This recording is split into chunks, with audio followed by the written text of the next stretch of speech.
এত বছর যাবৎ যে পুরুষটিকে অহি ভালোবেসেছে, সে পুরুষটির জন্য অপেক্ষা করেছে, তাকেই আজ তার প্রিয় বান্ধবী হৈমীর বর হিসেবে দেখে অহি অবিশ্বাস্য দৃষ্টিতেই চেয়ে থাকে। তার কি কষ্ট হচ্ছে? নিঃশ্বাস রোধ হয়ে আসছে কেন? নাকি বুকের ভেতর কেউ নিয়মিত চাকু বসাচ্ছে? এত যন্ত্রণা! অহির বোধহয় শ্বাস বন্ধ হয়ে আসছে, নিঃশ্বাস নিতে কষ্ট হচ্ছে। হৃদয়ের ভেতর অদ্ভুত এক আঘাত যেন দুমড়ে মুচড়ে দিল তার সমস্ত জীবন। ক্রমাগত তীর চালিয়ে কেউ যেন খুব সযত্নে তার হৃদয়টা ক্ষতবিক্ষত করল। অহি না চাইলেও তার চোখ টলমল করে কেমন। কষ্টে যন্ত্রণায় সে জামা মুচড়ে ধরে, শরীর গুলিয়ে আসছে কেমন। মুহূর্তের মধ্যেই বোধগম্য হলো চোখেও ঝাপসা দেখছে। এমনকি সাদিত এহসান, তার ভালোবাসার মানুষটিকেও সে অস্পষ্টই দেখতে পাচ্ছে চোখের সামনে। অহির টলমলে চোখের জ্বালা কমে না, বরং যুক্ত হলো তার সবসময়ের সঙ্গী শ্বাসকষ্টটাও। অহি এত এত ভিড়, এত এত হইচইয়ের মাঝে টিকে থাকতে পারল না, হাঁপাতে লাগলো কি করুণ ভাবে। তার ঠিক তখনই পাশ থেকে কাছে এলো রিদি। অদূরে অহির এমন বেহাল দশা দেখে ওকে আগলে নিতে নিতে দ্রুত শুধালো, কি হয়েছে তোর অহি? অহিরে, এমন করছিস কেন? ইনহেলারটা আছে তোর সাথে? এই অহি! আকস্মিক সবার চোখের দৃষ্টি এসে পড়ল এবার অহির উপর। কেমন লুকিয়ে পড়েছে মেয়েটা, হৃদিকে আঁকড়ে ধরেছে বাচ্চাদের মতো কান্না করতে করতে। হাঁপাতে হাঁপাতে কিছু না বলতে পারলেও ছোট বাচ্চার মতো কেঁদে যাচ্ছে কেবল। হৃদির হাঁসফাঁস লাগলো অহিটার এমন অবস্থা দেখে। আদুরে ভঙ্গিতে মেয়েটার পিঠে হাত বুলিয়ে বলতে লাগলো, বল না কি হয়েছে লক্ষ্মীটি? কেউ কিছু বলেছে? আপুকে বল, আপু কথা শোনাবো, বল না। অহি বাচ্চাদের মতোই কাঁদে। কাঁদতে কাঁদতেই কোনো রকমে অস্পষ্ট স্বরে কেবল বলল, সাত ভাইয়া, হৃদি আপু। অস্পষ্ট স্বর, তার উপর এত লোক, এত সমাগম। আখত অনুষ্ঠান হলেও হৈমীদের পুরো গোষ্ঠীতেই লোক হয়ে গেল অনেক। না জানি আনুষ্ঠানিক বিয়ের অনুষ্ঠানে কত লোক হয়। হৃদির চোখ ছোট ছোট করে তাকালো। এত সমাগমে অহির বলা কথাটা সে শুনতেও পেল না, বুঝলও না। অসহায় মুখে তাকিয়ে আবারও অহির মুখে হাত রেখে অহিকে শুধালো, কি বল, আরেকবার বল বুড়ি। অহি আর কিচ্ছু বলল না, কেমন লুটিয়ে গেল, চোখ মুখ নিভে এলো যেন। অথচ অহি নিজেই জানে না বোধহয় ওর বুকের ভিতর কি ভীষণ যন্ত্রণা হচ্ছে, কি ভীষণ জ্বালা। হৃদি একা অহিকে আঁকড়ে ধরলেও রুমে নেওয়ার জন্য তাকে কয়েকজনের সাহায্য চাইতে হলো। কয়েকজন এগিয়ে অহিকে মাত্র ধরে উঠাবে, ঠিক তখনই ওর আশেপাশের মানুষগুলোকে পাশ কাটিয়ে সামনে এলো লম্বা চওড়া একজন সুদর্শন পুরুষ। পরনে সুতির কাজ করা সাদা পাঞ্জাবি।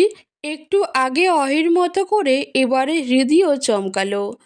চোখ ছোট ছোট করে তাকিয়ে মানুষটিকে অবলোকন করে বিড়বিড় করে শুধালো, সাদিত এহসান। অথচ পুরুষটির কপাল কুঁচকালো।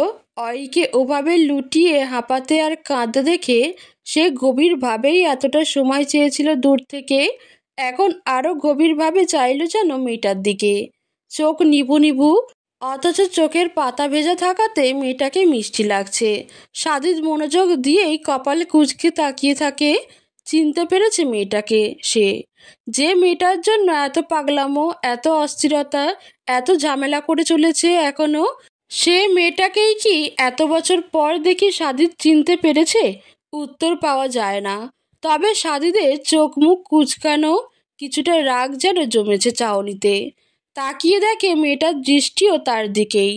সাদিত অহির দৃষ্টিতে স্পষ্টভাবে দৃষ্টি রাখলেও মুখ চোখ টান টান দেখালো, রাগ রাগ ভাব। সেই রাগ রাগ ভাব নিয়ে মেয়েটার একটু কাছে যেতেই খুব মিষ্টি একটা সুবাস নাকে এসে লাগলো বোধহয়। সে একবার চোখ বুঝল, নাসারন্ধ্রে সুবাসটা বেশ অনুভব করে পুনরায় চোখ খুলতেই দেখা মিলল অহির পাশে একটা ছেলের। অহির গালে হাত রেখে আগলে নিচ্ছে কেবল। ইনহেলারটাও এগিয়ে দেয় মুখে। সাদিত ভ্রু কুঁচকেই তাকায় ছেলেটার দিকে।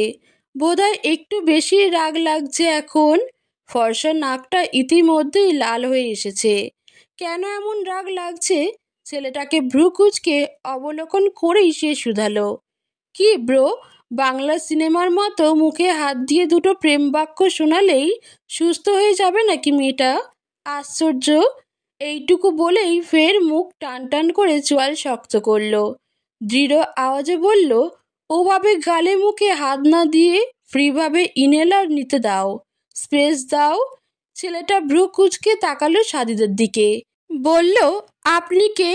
সাদিদের মনে মনে দুটো বিরক্তকর শব্দ আসলো। ছেলেটার প্রতি তার রাগ হচ্ছে, একটু বেশি রাগ হচ্ছে। মেজাজ উত্তপ্ত ঠেকেছে তার, তবুও নিজেকে সামলে ছেলেটাকে শুধালো, তার আগে বলো তুমি কে ব্রো?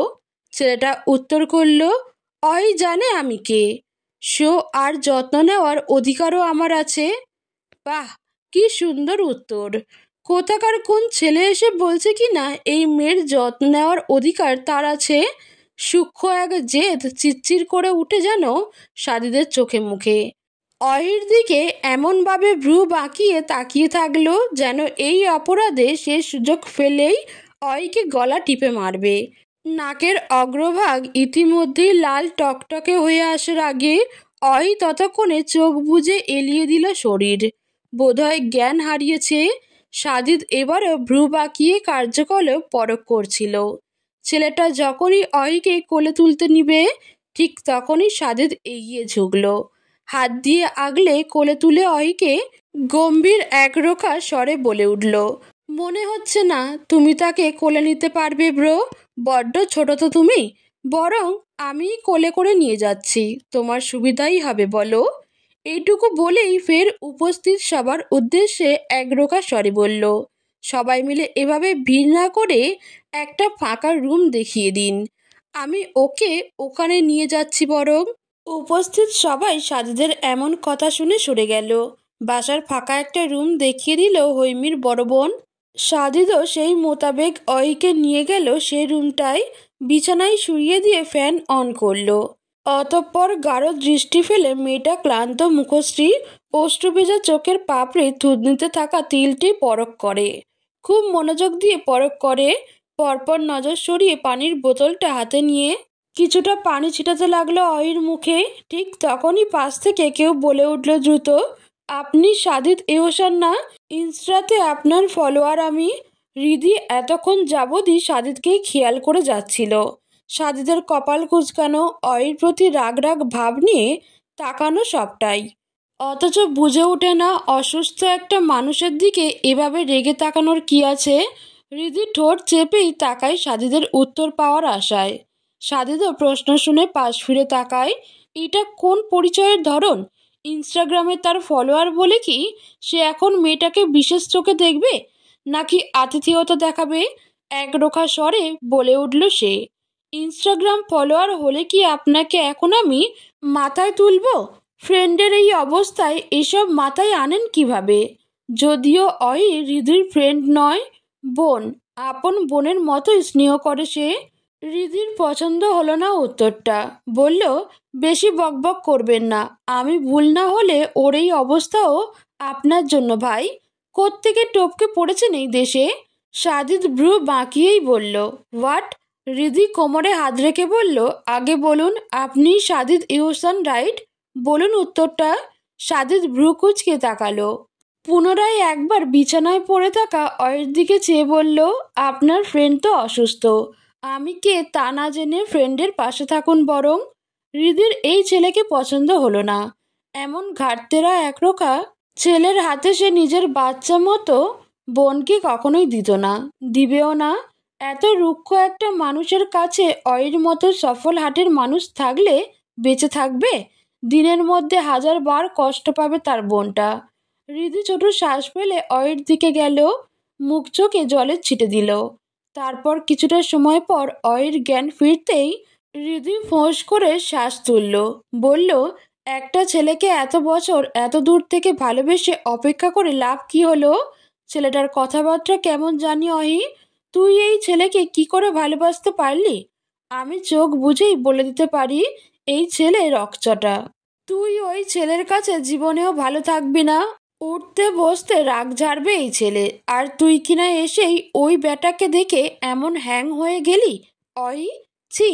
অই সেসবে কান দিল না। অনেকটা সময় সে সিলিংয়ের দিকে তাকিয়ে চুপ থাকলো। প্রায় আধ ঘন্টা কি 1 ঘন্টা সে কোনো কথাই বলল না। উঠে বসে জানলার ধারে তাকিয়ে থাকলো। হৃদি 2-1বার কথা বললেও অই উত্তর করল না, একদমই চুপ থাকলো।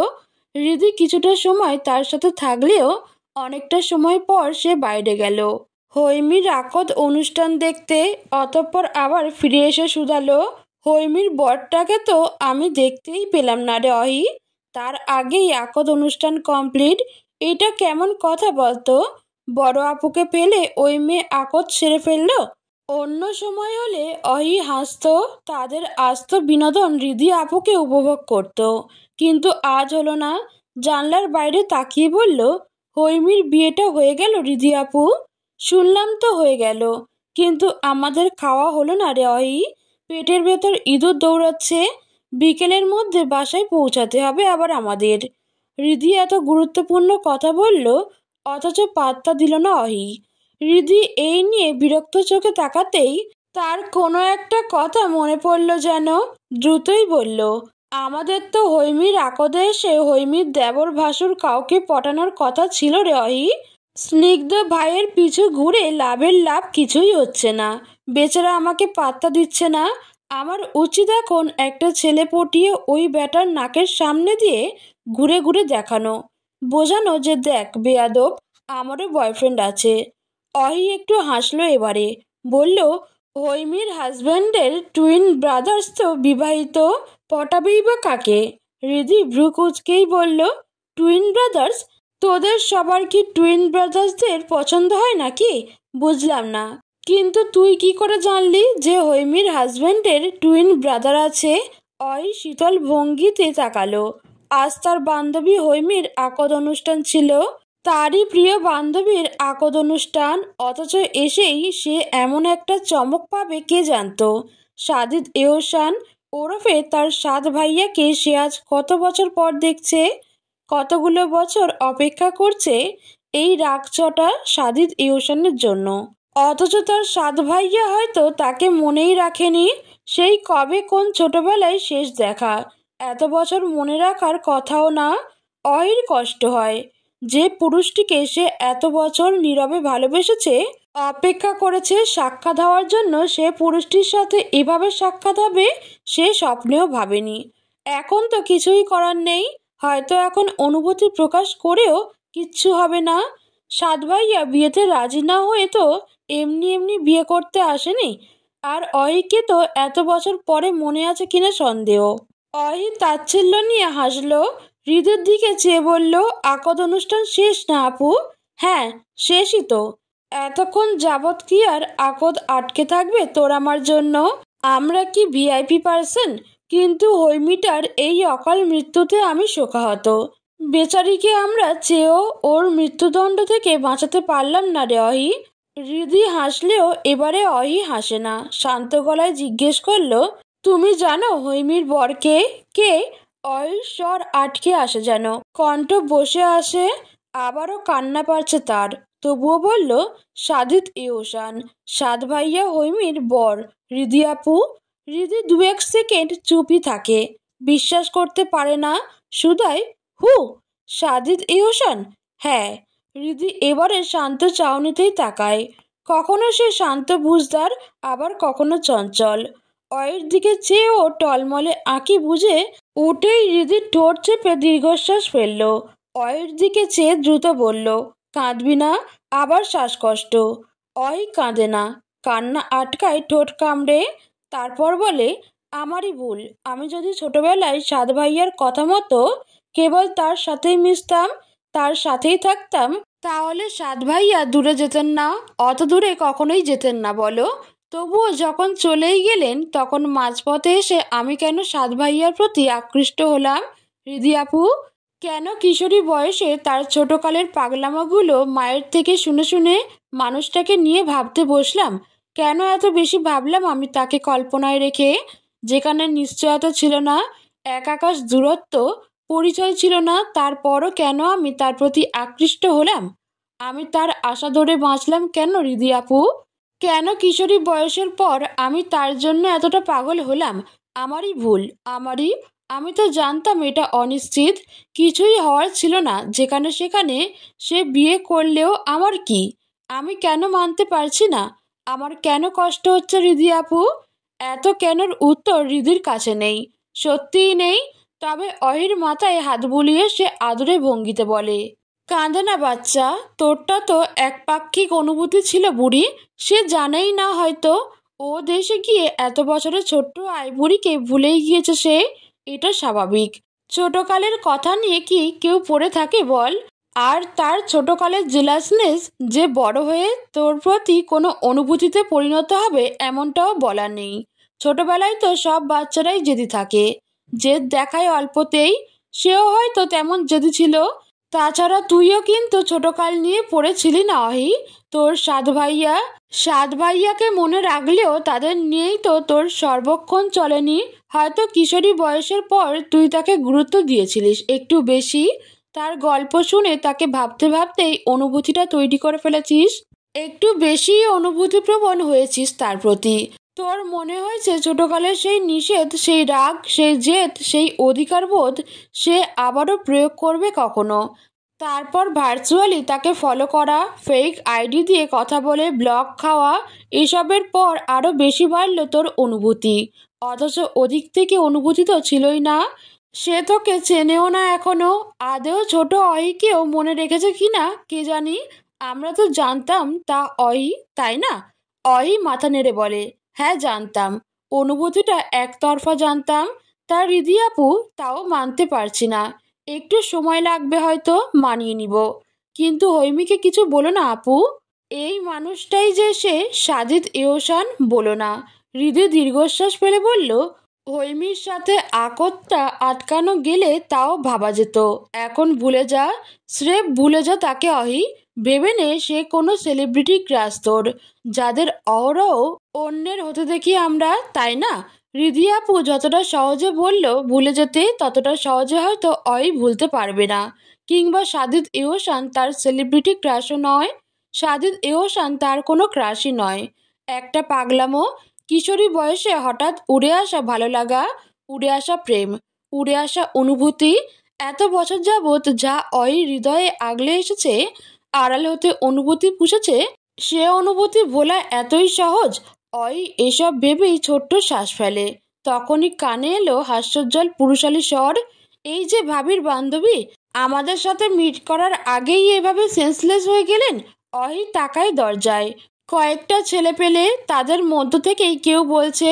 তবে তার নজর যাতে আটকালো তা হলো দরজার বাইরে থেকে ভ্রুকুচকে থমথমে মুখ নিয়ে তাকানো সাজিদের দিকে। দেখেই মনে হচ্ছে সে চরম বিরক্ত। অয়ের বুকের ভেতর কেমন যেন করে। একটু আগেকার টলমলে আবেগ আরো ভারী হয়ে ওঠে যেন।